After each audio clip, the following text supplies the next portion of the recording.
Hello, everyone. Happy Saturday and welcome to the Happy Wife School live show. So happy to be here with you guys today. Very excited about our topic. So if you guys, before I get started, can just let me know that you can hear me and see me all right, and then we'll get going. So thank you. I always like just to start out. Thank you so much to Phil, Evo, and Steve in the chat moderating to keep this a constructive conversation and respectful. So guys, please make their jobs easy and be on your best behavior. I want this to be a place where people can discuss some of the challenges they're having that I talk about. Of course, healthy debate is welcome. But if you're just here to mess and troll, then this isn't the channel for you. So thank you guys for keeping an eye out and keeping the chat a nice place for everybody to be. Awesome. Thank you, Erica. I can hear and see you. All right. Hi, Luke. Good to have you here. And hi to everyone. I will answer some questions and look at some comments at the end of the show today. So I'm going to go ahead and jump in. And we're talking about today the big marriage myth revealed. The big marriage myth revealed. So you guys might be wondering, what's it going to be? What are we talking about? Today we are going to talk about communication.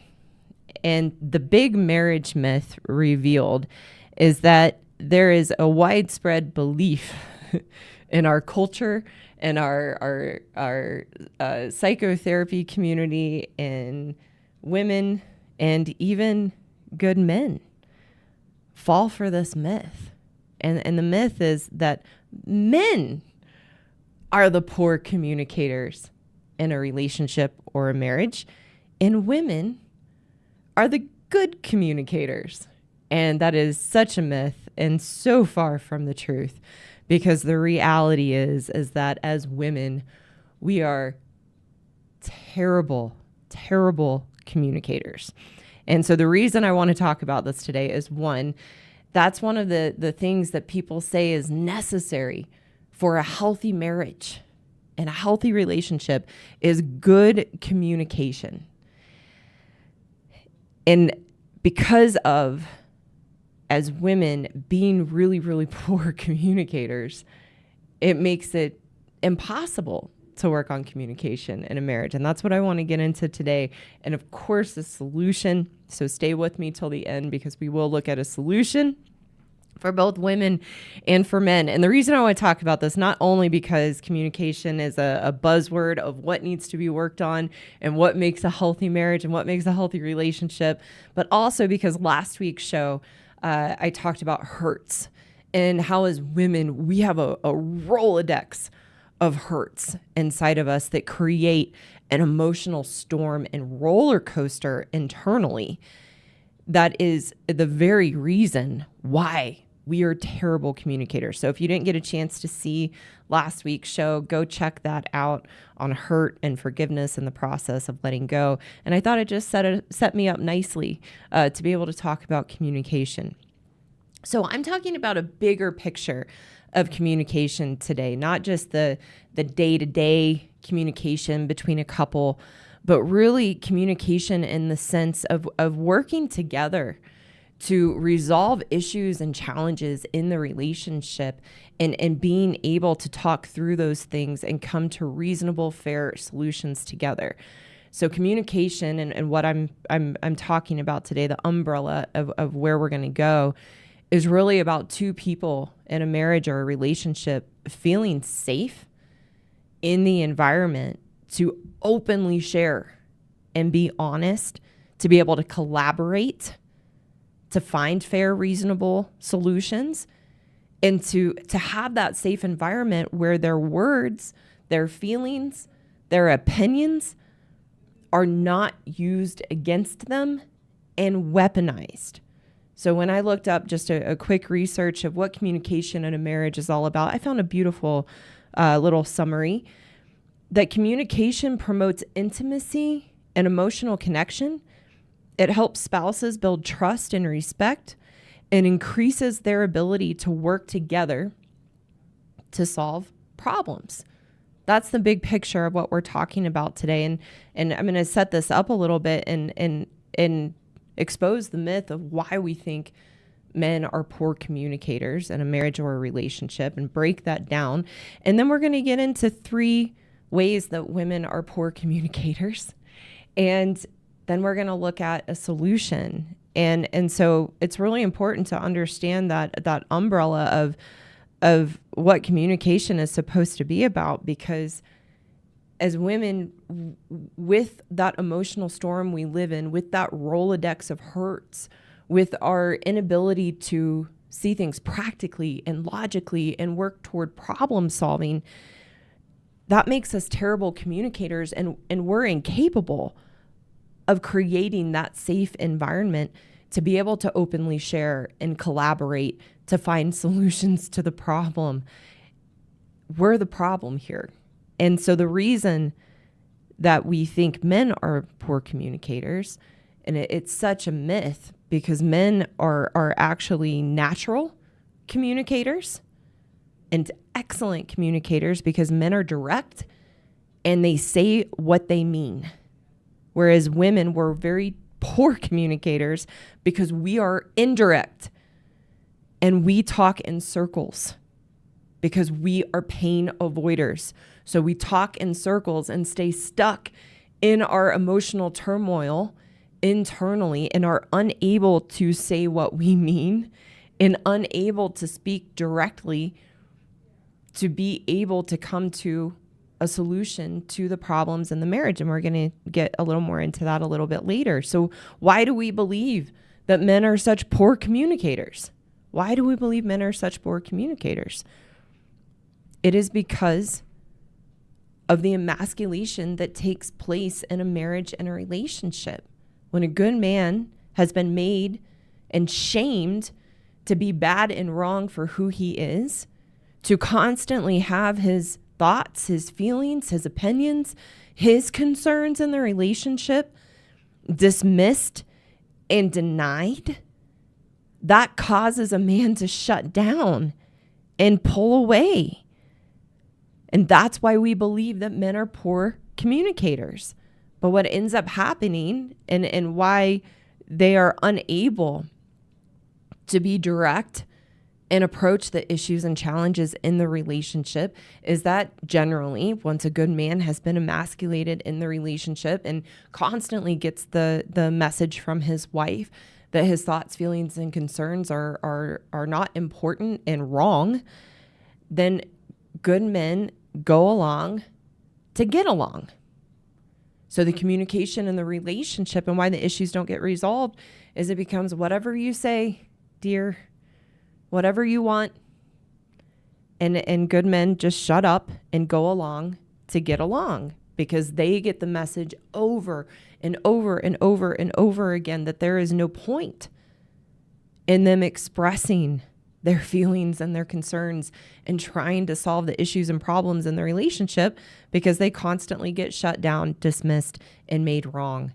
So they stop trying.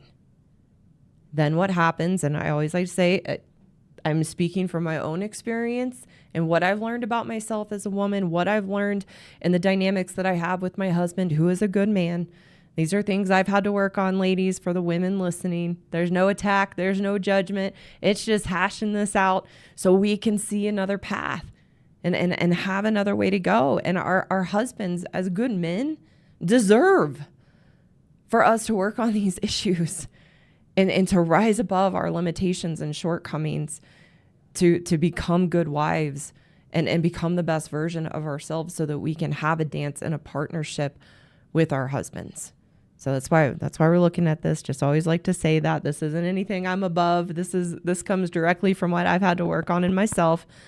The problem and then why good men begin to believe. I can't tell you the men that I have worked with who believe they are poor communicators and are just absolutely convinced that they are terrible communicators is because as women, we are able to gaslight them into believing that they are terrible communicators.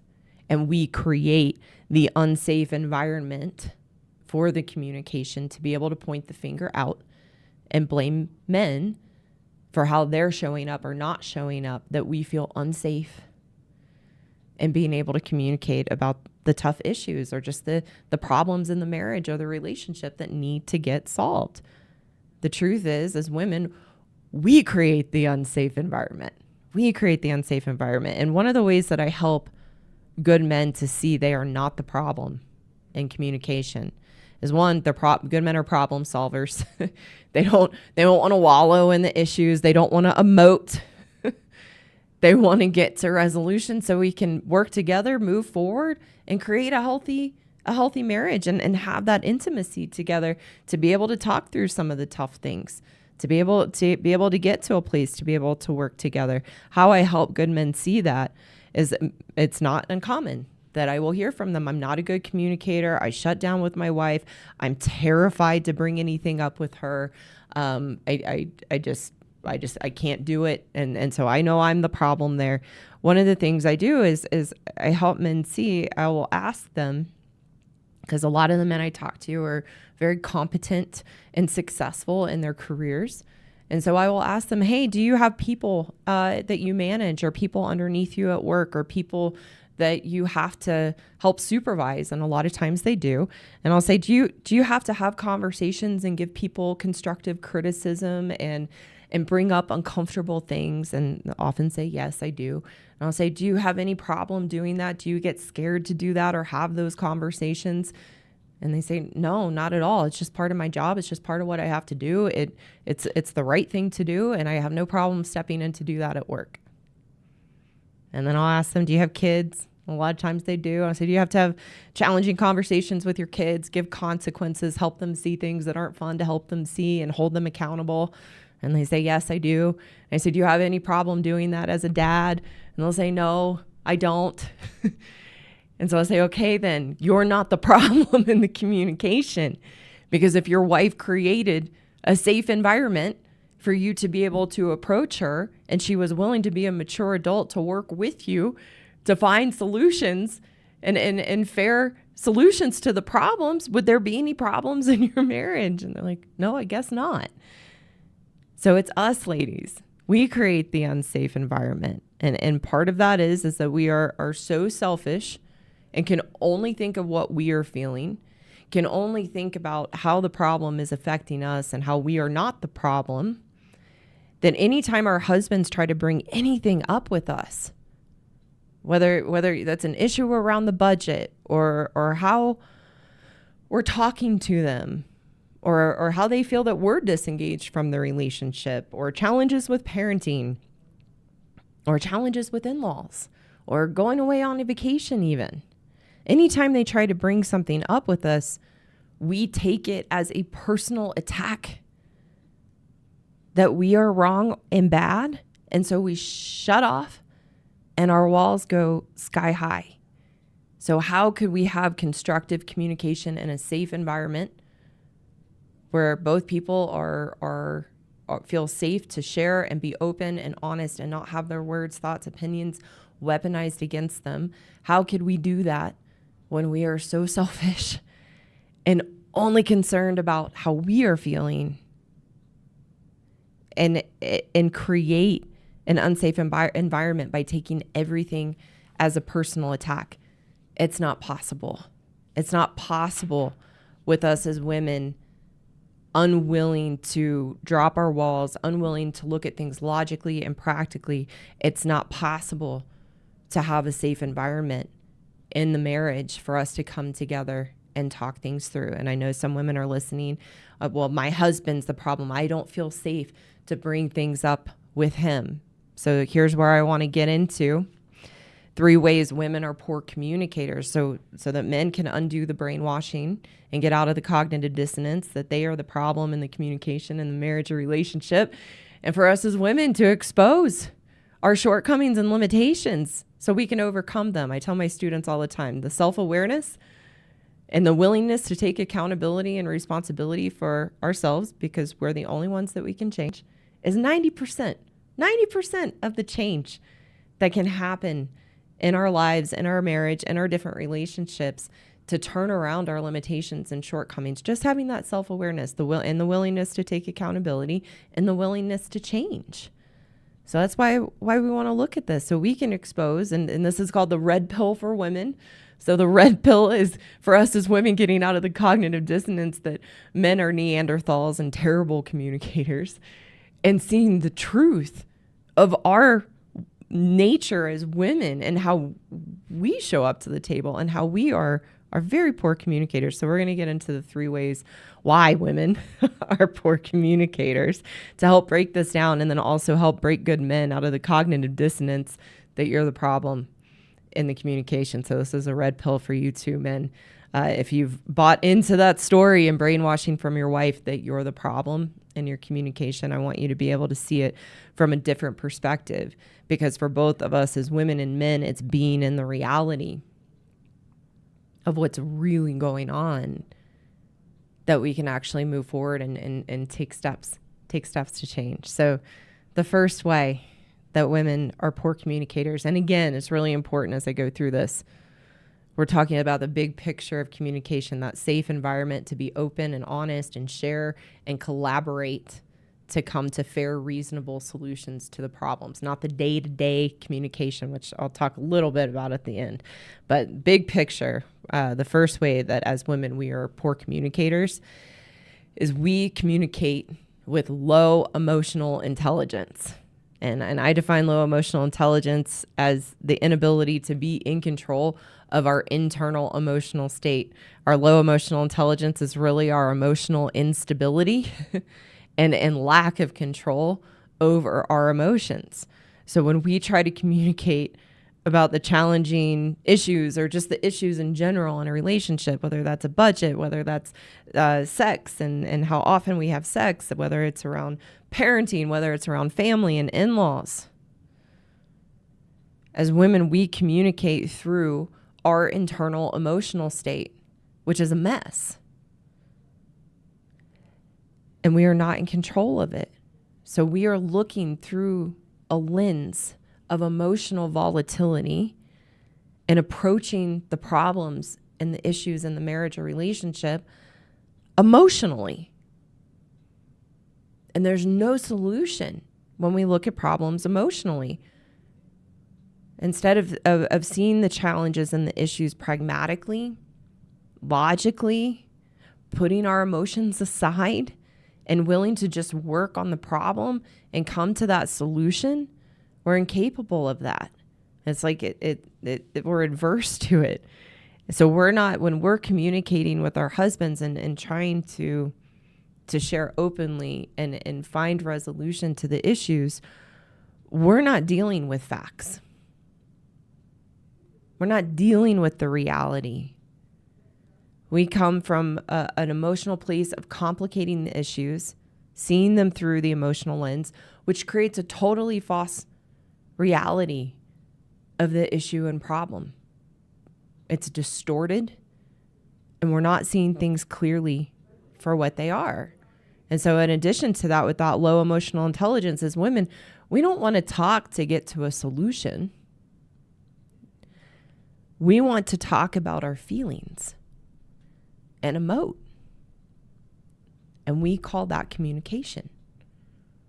When actually that's really a one-way street and a one-way process of communication that's actually really just venting. So when there's a problem in the relationship, we're not looking to solve it with our husband. We are looking to complain and vent and point the finger out of how they have caused us to feel, and essentially want to air our grievances and call it good. That's our idea of communicating. If you haven't already, you go check out my episode on venting, and I break down venting and as another angle of how we are poor communicators. So that's why we talk in circles. We're unable to be direct, and we're not dealing with facts. We are speaking through our emotions, and there's no solution there. And there's no ability to see things for what they really are, because we've already created this elaborate story and victim stance of what's happening. And we can't just deal with the problem without pointing the finger out and blaming and being emotional about it. The second way that women are poor communicators, and again, talking from the place of having the deeper communication in a relationship to solve the issues and create trust and intimacy to be able to have a safe environment to do so. As women, the second way we are poor communicators, we respond to a difference in opinion or constructive criticism with temper tantrums. We respond to a difference in opinion or constructive criticism with temper tantrums. We do not want to be told where we need to improve, where our husbands feel dismissed or disrespected or unheard. And anytime our husband tries to share their opinion or share the problem they are having with us, it ends up in a temper tantrum because we feel that we're wrong and bad, and we become defensive. It's pretty clear to me in my own experience as a woman, and I know many men out there listening share this experience, that most communication with a woman ends up in an argument. Most communication with a woman ends up in an argument because we take everything as a personal attack that we are being made wrong and bad, and then we become incredibly defensive and will push against any criticism or flaw that our husband is pointing out that they would like for us to work on. We become a grown-up child and essentially have a temper tantrum.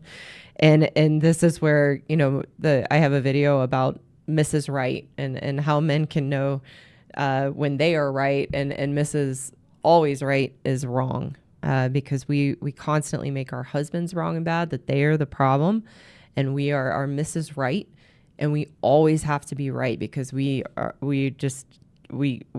incapable of having something exposed about us that we need to work on, that we need to look at in ourselves and take accountability for. So we melt down into temper tantrums. And over the years, as I've taught this to women and also taught men this about their wives, a lot of times when we hear that word temper tantrum, we think of a child wailing on the floor and kicking and screaming and having, an outright meltdown, like what you might see in the middle of a grocery store. But temper tantrums from adult women come in different flavors. It's not that's not as common, although I have heard stories of temper tantrums like that. A woman, banging her head against a closet wall or shutting herself in a room and just having a total emotional meltdown. But a lot of times a temper tantrum from a woman can be a little more subtle. And it can be a woman just shutting down and turning into the ice queen. It can be a woman, if a lot of you have wives, if you bring up something that she's done that you would like her to work on, or a tone she has with you, or ways she disrespects you, she'll get very emotional and start crying of like, and say, I'm so bad, I'm so sorry, and just so emotional. That's a temper tantrum. And she might say, I feel so guilty. I'm so sorry. I'm that way. I just can't help it. And I don't know how to change it. And I'm so embarrassed. That's a temper tantrum. That's her not wanting to look at herself and playing the martyr and feeling sorry for herself that she's been busted and called out. I know that in myself. That was very much definitely me, even as a child. When I would get in trouble, I would just start crying and get really emotional and sensitive as a defense mechanism to try to get my parents, mainly my dad, to back off and not give me a punishment, because I wanted to make him feel sorry for me. That's what your wife is doing when she does that. A temper tantrum can be storming off and going into another room. A temper tantrum can look like your wife being just perfectly calm and finding ways to try to point the finger out at you and acting like everything is fine on the outside of, okay, sure, thank you for sharing that with me. But men, you can feel what's really going on inside. You need to trust that. So a temper tantrum can happen completely internally and covertly to where it's not even showing or being expressed on the outside. And in that temper tantrum, we're just being a grown-up child. A temper tantrum, when you bring up something with your wife, and she gets defensive or doesn't want to look at it, can also look like her giving in to you and giving in to what you want. And then she will purposely sabotage whatever you've decided to be able to say, see, this didn't go. I knew this wouldn't work out. You're wrong. I'm right. And I try to think of an example of that. And what I thought of was this happened recently with a female student of mine where her husband, they were going on vacation and he picked where he wanted to go on vacation and she didn't want to go there. And she gave in to where he wanted to go. And she sabotaged the whole trip to be able to say, see, we should have gone where I wanted to go. So I thought that was an interesting aspect of this. So we can't have communication. We can't have a safe environment for both spouses to be able to share openly when we act this way as women and we have these temper tantrums. Remember, communication is feeling safe in the environment to be able to be open and share without being made wrong and without someone's words being weaponized against them. And then as women, we wonder why there's no intimacy in the relationship. And speaking of emotional intimacy, it's because we've sucked it all out. The unsafe environment we create for there to be no constructive communication, then there can be no emotional connection and intimacy with our husbands. We've shut it down by taking everything as a personal attack, wanting to blame them and having no accountability or willingness to be vulnerable and have accountability to look at ourselves. What we want to realize as women is that accountability and looking at ourselves and taking responsibility for our shortcomings requires vulnerability. It requires being exposed and an openness to be humbled and to look at ourselves. I assure you, ladies, when your husband, as a good man, brings things up with you in the marriage and things that are bothering him and things he sees that are hurting him in the relationship, he is coming from a good place. He's coming from a place of fighting for the marriage. He's fighting for you and he's fighting for himself. He has no malicious intent to make us wrong and bad.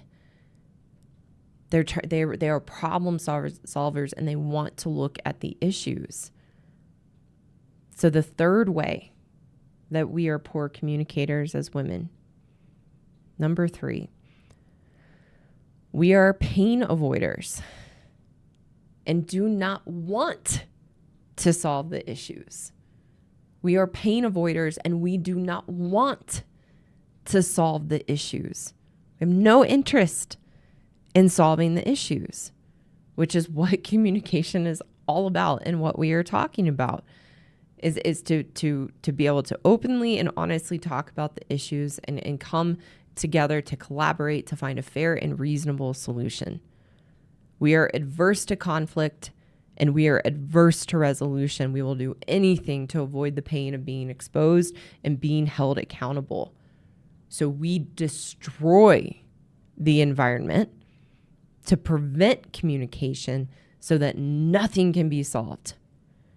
And there are many ways as women that we destroy the environment to make it safe to have constructive conversations, to make it safe for our husbands to come to us and bring up issues that they're struggling with, that they would like to work together as a team to find a solution to. One of the biggest ways that we destroy the safe environment to be able to have constructive communication as women is that we know exactly how to poke, prod, and push our husbands' buttons in a conversation, in communication, to make them react negatively. So we will push and push and push, sometimes with a perfectly calm look on our face and able to push our husbands over the edge for them to yell, for them to say hurtful things, for them to, slam a fist on the counter. I remember one time many years ago, gosh, how long? It was probably 7 years ago or so now. When I was trying to learn to do this. I just really challenged as a woman with this wiring. But I pushed my husband to get upset, and he threw a glass in the sink and it broke. And I used that as I'm not safe with you. I need to leave now. And we will do that. We know exactly how to get our husbands to react and do things that then we can say they are creating the unsafe environment. They yell, they'll throw something, not even at us, just like my husband threw something in the sink. Very level-headed, good man, not a violent man at all. We'll get them to yell. We'll get them to storm out of the room and slam a door, punch a wall, and then weaponize that against them, that they have created the unsafe environment when we were the instigators, and did that all as a way. It's kind of ironic, right? All as a way to avoid pain, avoid the emotional pain of being exposed and looking at ourselves and avoiding solving the issues. Another way that we create an unsafe environment and weaponize communication to avoid getting to that resolution is we will bring up things from the past. So our husband might come to us and bring up something he'd like to work on. Let's just use budget, and wants to work on our spending and try to get us on a budget. And we'll bring up things from a year, 2 years, 5 years, 10 years. Well, what about when you bought this? And what about when you were spending money on this? And we'll try to weaponize their actions against them to avoid looking at ourselves and avoid what they're trying to talk about, and just totally take the conversation off track. Another way we create unsafe environment to have communication is we'll weaponize things our husband has vulnerably shared with us in the past, that they've opened up and shared a fear, or they've opened up and shared a weakness or a shortcoming. And in a conversation, we will pull those things out of our back pocket and weaponize those things against them. Ultimately, in our pain avoidance and not wanting to resolve the issues, all the ways we create an unsafe environment are through our emasculation of our husbands, so that they feel unsafe and will either react negatively or shut down. And again, go along to get along, to avoid rocking the boat because of the unsafe environment we have created as women.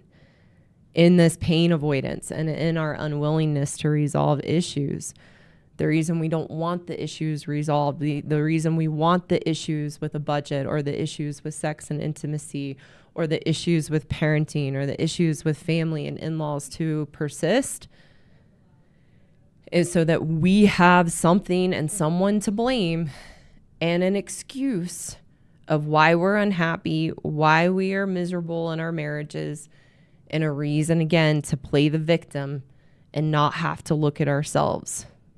That's why we want the problems to persist. So for the men wondering, gosh, she said, we talked about this. She said she would change it. She's not changing it. The reason she's not changing it is she wants the problem there, because it's the perfect excuse to be unhappy and be a victim and blame you, or blame the marriage, or blame her past, or blame her upbringing for why she can't change, because then she doesn't have to look at herself and be accountable.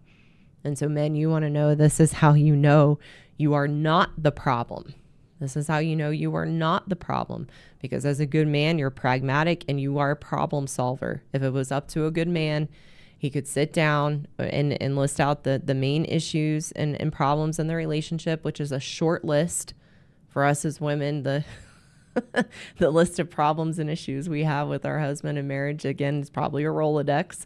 But good men have a short list of, if these things were solved, things would be good. And if it was up to them, they would just sit down, have a mature conversation about what the problem is, what some reasonable, fair solutions are. And if as women, we were mature adults and willing to do those things and willing to collaborate with our husbands, the problems would be resolved and we would have a wonderful relationship. Part of the reason that I know that, one, again, good men are problem solvers. Two, this is actually an exercise that I have good men do in our marriage rescue course for good men, which you can find the link to schedule a consultation below or join the wait list. Is we teach them about having tough conversations with their wives, and we ask them to list out what are the 5 issues. If you were able to have a conversation to solve these issues, what would be a fair, reasonable solution to this problem? And they're wonderful at coming up with that. And then the reflection at the end of what they realize is that they're not the problem. Because if their wife was willing to sit down and she didn't create an unsafe environment and they could actually talk about these things, all the issues would be solved. So women, I've said this before on other occasions, but we would be wise. We would be very, very, very wise to listen to our husbands, to let them lead, to bring up the issues and let them lead in a fair, reasonable solution, and step up to the plate and hold ourselves accountable and have integrity to follow through and change.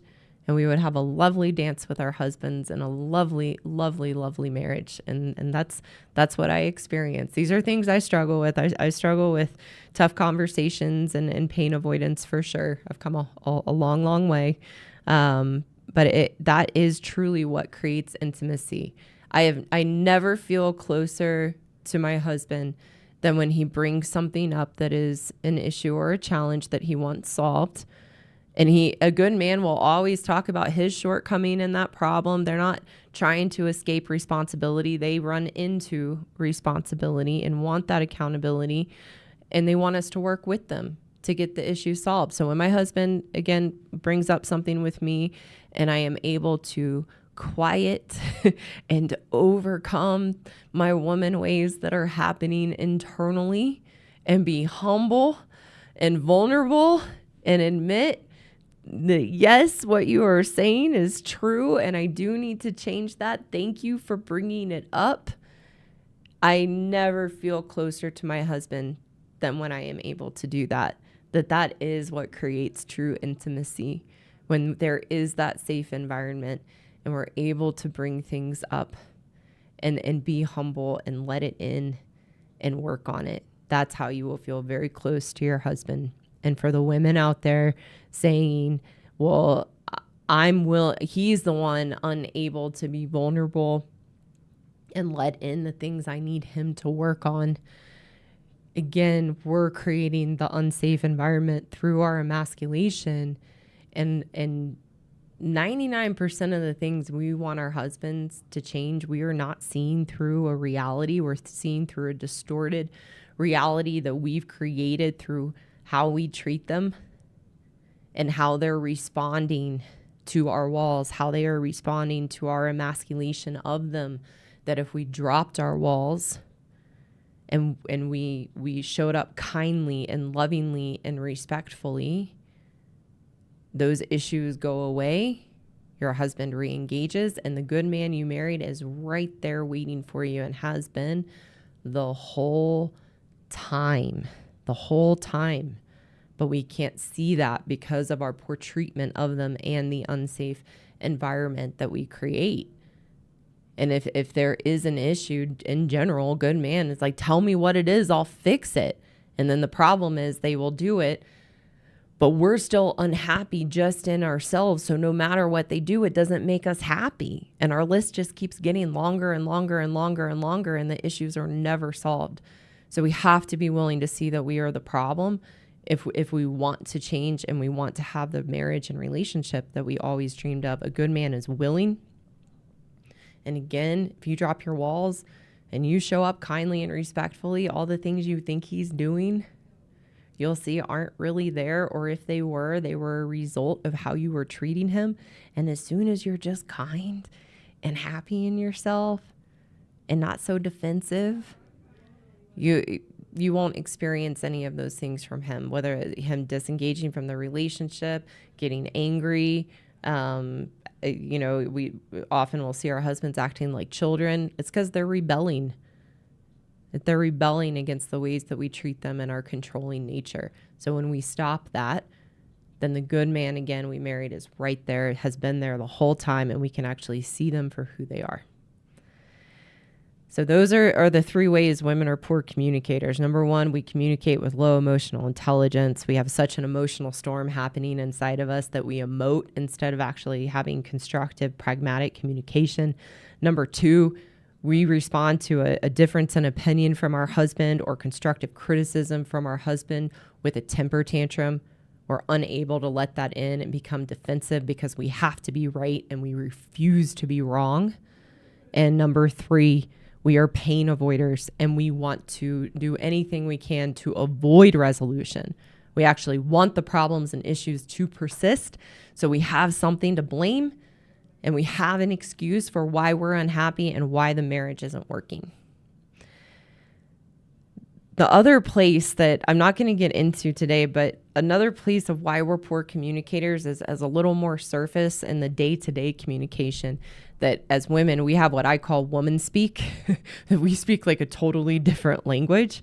And in some of those ways that make communication very difficult on a day-to-day basis of how as women we are indirect and talk in circles is number 1, we will ask questions rather than saying what we want.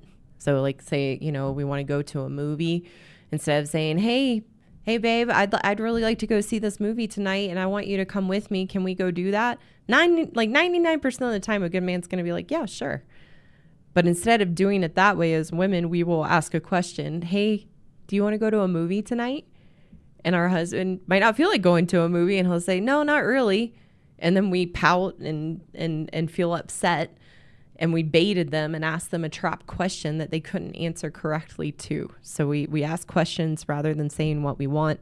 Another way is we'll make hints that our husbands are supposed to infer instead of being direct and saying what needs to happen.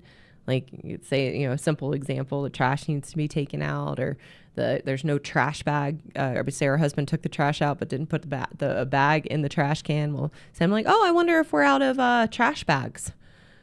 And it's a hint instead of saying, hey, can you put a trash bag in the trash can? And another way we have women speak is we're never truthful about how we feel.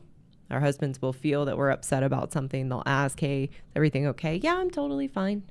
So that's a different subject for a different time, but that's another way we're poor communicators, this woman speak that happens on the day-to-day. We really, oh, man. We really got a lot to work on here, ladies. So let's get into the solution. So the solution for women and our poor communication. 1, we have to be honest. We are not good communicators. Being emotional does not make us good communicators at all. It actually makes us poor communicators. So we have to be willing to be honest about that and see that and stop projecting onto our husbands that they are poor communicators. And then the solution is learning that it is possible, ladies, and for the men out there too that are skeptics, it is possible. It is possible to learn to be in control of our emotional state and create emotional stability.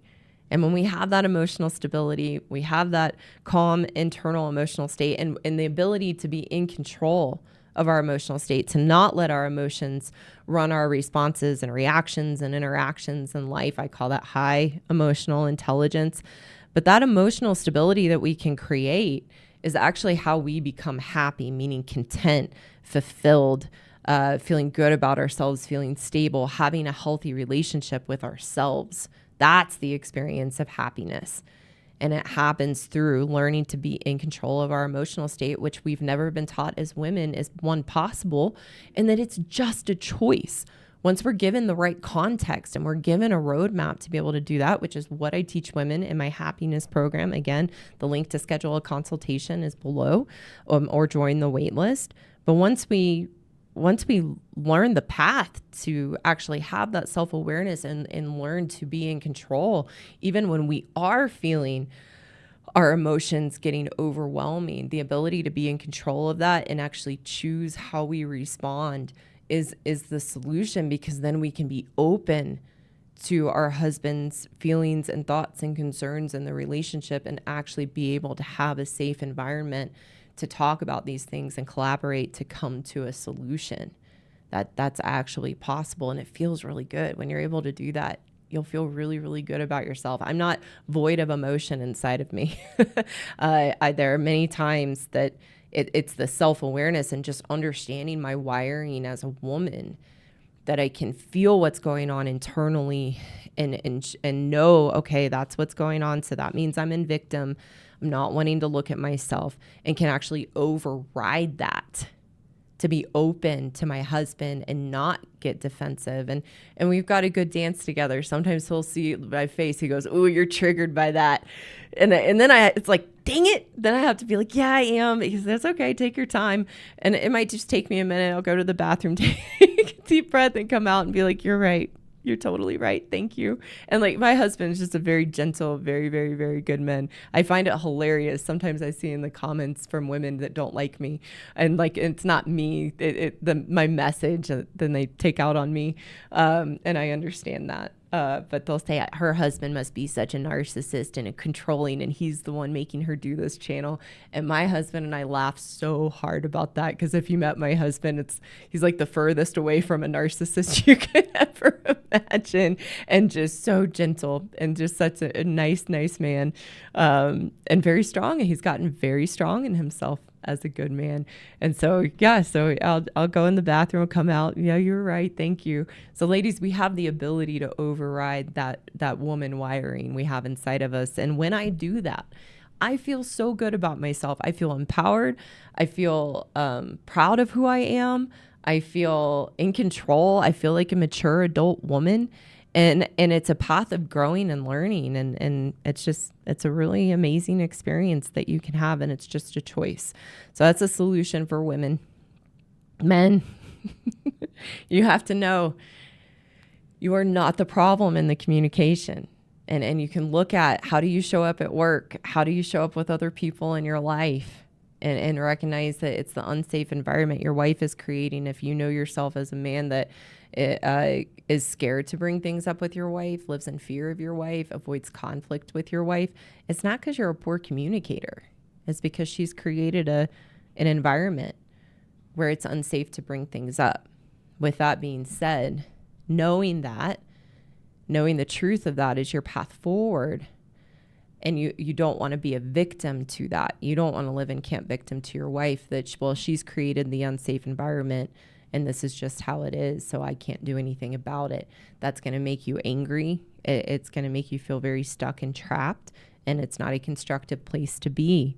So you have to be willing to know, yes, your wife is creating this environment, and for the sake of yourself, and fighting for yourself and fighting for your marriage, you have to learn to overcome the gaslighting and the crazy making that your wife creates to make you think that you're the problem, so that you can look at, okay, in a constructive way for yourself to become strong and confident in yourself as a good man, be able to look at what is the weakness in me that I can give that power away to my wife, to be scared to bring things up with her and avoid conflict with her, so that you can overcome that in yourself and find the strength in yourself that when you need to bring something up, you know what's going to happen, but you're willing to walk into the war zone because you are worth it and you're important enough to yourself to bring it up, even though you're about to face the wrath. Her wrath,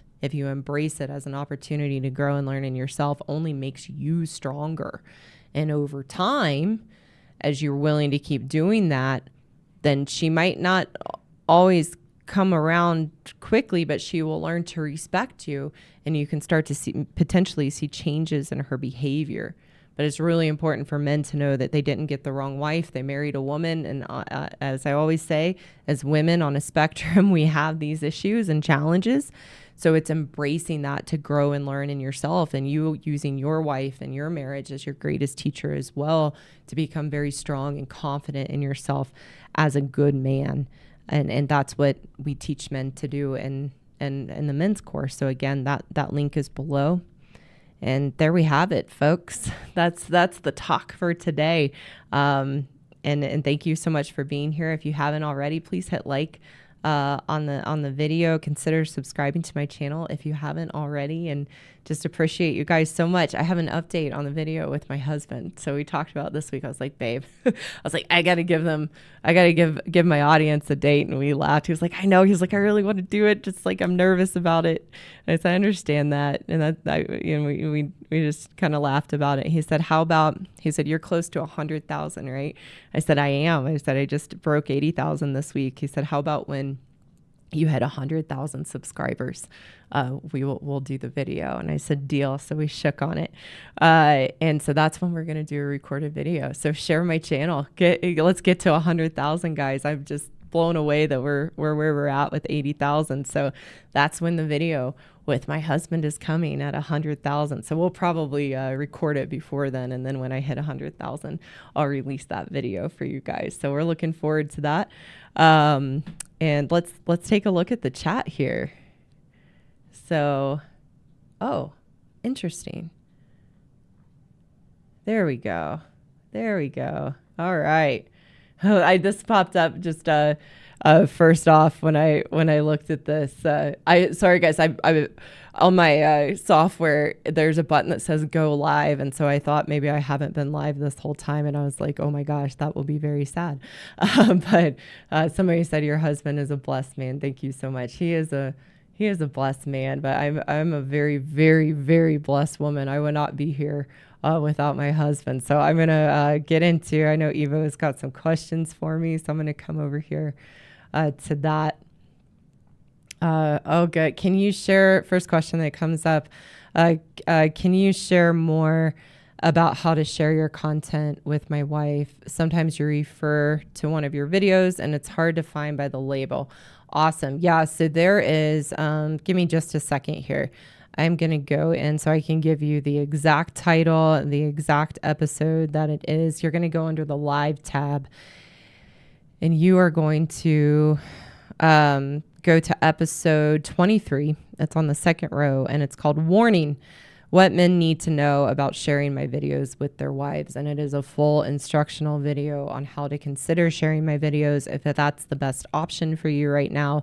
The thumbnail says for good men only. So go check that out and you will find everything you need to know about sharing my videos. Oh, Tommy, thanks for sharing. And that's very challenging. I have a slight speech impediment and my wife will weaponize that against me. Oh, bless you. And now you can see, okay, this will make me stronger in myself, and to call that out, that you can actually have a conversation about that. And then every time she does that, you need to know that's a weakness and an insecurity in herself and how she feels about herself. And that can help you to not take that so personally and allow her to weaponize that against you. And one of the best things you can do, and I know this for myself, I have plenty of flaws. I mispronounce words a lot. I have lots of what I call dunce cap moments where I might misspeak, or lots of different flaws and shortcomings over here. And what I like to do when I get shamed for them, because that's what your wife is doing, she's shaming, I'll just make fun of myself, or like, yeah, I know, there I go again. And it just takes, or I'll make a joke and use humor for myself. And it deflates that shame very, very, very quickly. You guys might notice I do that a lot in the comments where somebody says something shaming towards me and I'll go look for a joke that relates to what they're saying and use humor, because that's the best way to overcome shame, is to be able to laugh at ourselves, but also to point out the ridiculousness of when we're being shamed and what that actually says about the other person. So thanks so much for sharing that. The question is, how do you bring a woman to do what Karen talks about? Yeah. So here we go, guys. I'm going to lay these statistics out again that I know through my experience of what I do. That 50% of women will not be open to my message. 50% of women are not open to my message, will not be open to my message, will never be open to my message. And it's important to know that. It's important to know where your wife or girlfriend or woman in your life you'd like to share this message with. It's important to know where she stands, so that if she falls in that 50% of not willing to change, then you can stop throwing your energy into trying to help her and get her to see these things and change and accept the reality, and just continue working on yourself to be the best that you can be. So 50% of women will be open to my message and willing to change. 2% of that 50% are just wide open, craving to hear what I have to say, and just, oh my gosh, I've been praying for this. I just needed someone to say these things and give me the context, and they are just ready to go and start to work on themselves in these ways that I talk about. 48% of that 50% just needs just a little time, sometimes just a day or two or a week, not much longer than that. Once they're exposed to my message, at first they'll be triggered and upset, but they're open-minded. And so they come around very quickly to go, man, and usually it's, wow, that really pushed my buttons and I got really upset. So that means there's truth in here. And they have that awareness. So to me, that's pretty good odds that 50% of women are open to what I share. And while my audience is primarily men, the primarily my students and my courses are women, and they are women whose husbands have shared my videos, and they came around. They were either open right off the bat, or they came around and they want to work on themselves. So I think that's very, very good odds. So great question. Thank you. Oh, interesting. Why the red pill can never be introduced to a woman is because she internalizes it and feels personally attacked. There's no winning to try to get her to see logic, facts, or reason. So I have a different perspective on that based on what I just shared. I'm a red pilled woman. And so I had the open-mindedness. I'd say that it's hard to say because it's been many years now, but I was, when I had to start, I was very open to the path of taking responsibility. When it got brought up in my marriage, I had some resistance. So I fell in the 48%. Yeah, I got to be honest with myself about that. I fell in the 48%, but I came around very quickly, and it just took a little bit to have that red pill sink in. And it was presented to me in a very constructive way, which is what I do on my channel, is that my goal is to present this information, to present this truth in a constructive way, to encourage women, to encourage good men, to empower us to be able to change, not to make us bad or wrong or say this is who we are and we're never going to change. That's not constructive. That's camp victim. And so you want to know, no, there are very much women out there. And even though you might not see a lot of them in my comments, most of them are reaching out and they are ready for this and they can see it. And even though they might feel personally attacked to begin with, if done in the right way and constructive way, they come around to see, okay, yeah, you're right. I do need to work on this. And they can be open to it. It's 50% of women that are closed-minded who aren't going to see it. And that's okay. We can't change that. I mean, it's pretty, 50-50 is just part of the world we live in. And we can look at that with politics. 50% of us are conservatives, 50% are liberals. We're divided right down the middle. And so in my perspective, in my experience, there are actually quite a bit of women who want to be red pilled. I think it's important to come at it from a constructive way.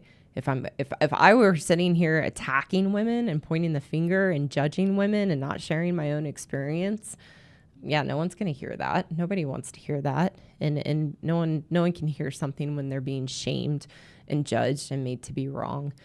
So that's not a constructive way. And unfortunately, there's a lot of red pill content out there that villainizes women and makes women really wrong and bad and shames women that no, they're not going to be open to hearing that. So that's my perspective. Thank you for your comment. I answered that. Have you seen, I love this. Have you seen the Red Pill movie directed by Cassie J?